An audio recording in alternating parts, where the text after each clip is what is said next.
Hey, boo, hey. So, Love&Marriage Huntsville came on over the weekend, and we got to talk about it because it was a very impactful, emotional, crazy episode. And the episode was called Cowboys and NDAs. Now, in this episode, we had the biggest back and forth you ever probably seen on Love&Marriage Huntsville so far during Trish's birthday party, aka Trish and Ken's party, according to Tisha. A lot was going on.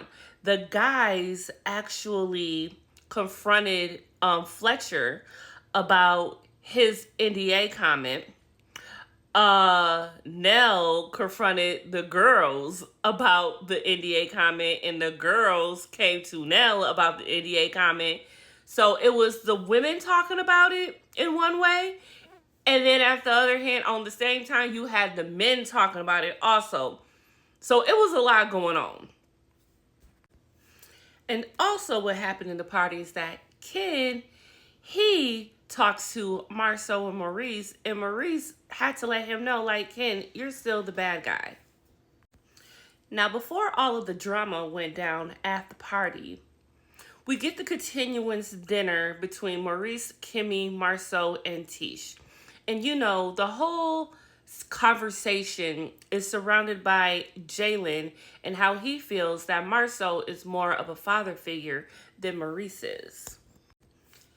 Now, Maurice feels that he treats both Jalen and Monster equally, feels that he shows them the same amount of love equally, and he doesn't see that there's any favoritism or anything like that. He feels that, however, the amount of love that he has for Monster is the amount of love that he has for Jalen.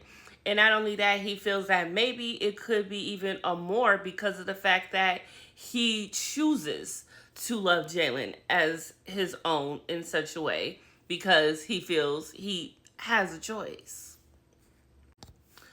Marceau, on the other hand, is trying to let him know, like, yo, you're not seeing the bigger picture. Yes, you may feel that the love is there and all that, but the actions and how everyday, day-to-day life goes on, you are not treating Jalen equally in love as you do Monster. And it comes off that maybe Marceau feels and understands where Jalen's coming from because he felt that Maurice was the golden child, and now Monster is golden child 2.0. So I feel that, back in their childhood, Marceau felt that Maurice was, put on the pedestal, I guess, if you will. I'm not sure. But I wonder how that dynamic really went because, Maurice and Marceau are not the only brothers. They have a sister and they have two other brothers. So I'm wondering, how was that dynamic and where did the other brothers fit in? And why does Marceau feel that way? I would love to know more about that. But you can tell that is how even Marceau feels. And I wonder if that goes to show why Marceau is the way that he is. Because, your childhood can definitely mold you into your adulthood. So I'm just wondering. But when it came to all of them sitting down, Jalen expressed exactly how he felt. And I feel that Maurice was receiving it. And of course, Marceau was there to help and guide Jalen because it seems like Jalen didn't want to say what he wanted to say, but Marceau was like, I'm going to say it for him. I felt that maybe Marceau was getting off a little bit of his, inside emotion. And because he sees that Jalen is going through the same thing that he was and how he feels as a child. So I just feel that could also be a reason why they may have bonded more and why Jalen sees Marceau as a father figure. But I want to say this. It was a point where, Maurice is like, I want you to feel that you can come to me about anything, just like Monster does. Please do. I want you to ask me anything. Like, don't be scared. Don't feel a certain way. Do it. And so Jalen jokingly asked, can I have a Lambo? They're all laughing about it. But then right after that, Maurice says, Monster don't even have a Lambo. That's it right there. You are still comparing and contrasting your sons. Maurice, that did not sit well with me. But I hope that this conversation can start something, and maybe Maurice can do better.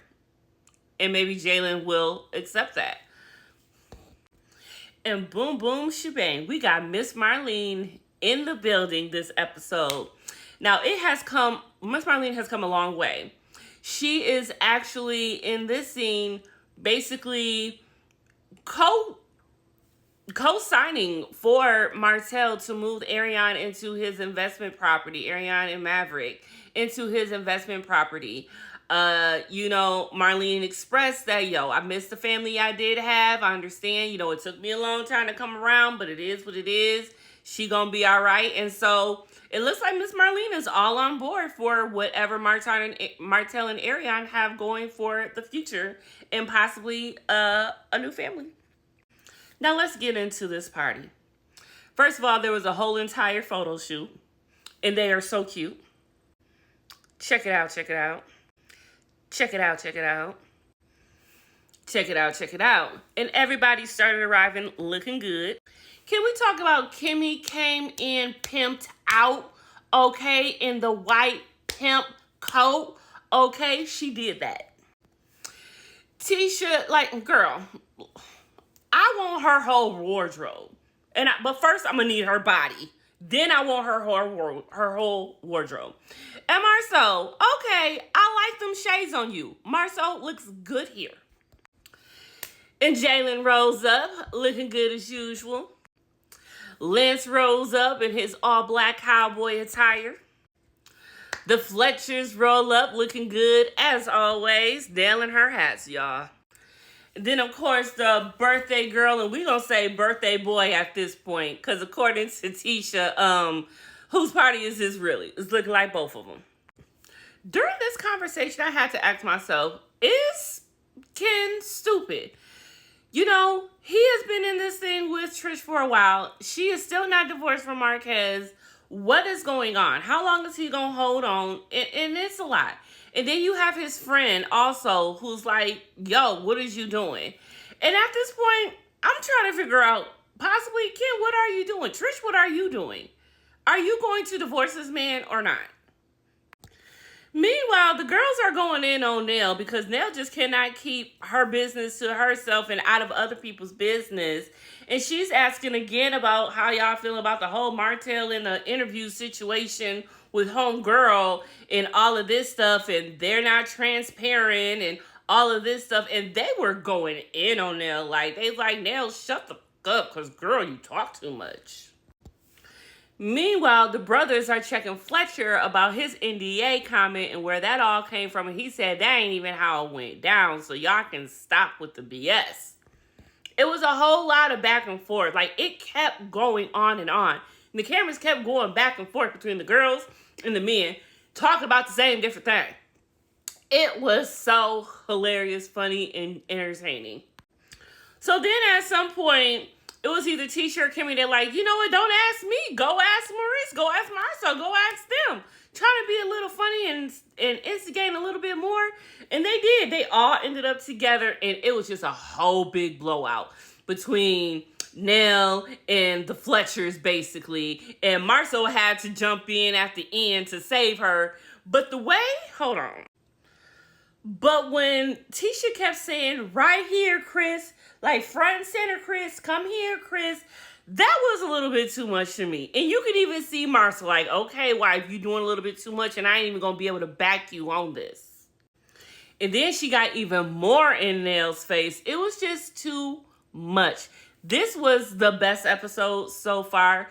I am loving this type of energy and not the other energy that we was getting in the past. But this is the type of drama that I can deal with. This is soft, low-key drama that I can deal with. It's not too much. But kudos to this episode. Cowboys and NDAs in the books. I cannot wait for next week. It was good. If y'all watch it, get on it. Chris thought it was funny. But Marceau checked her. See ya.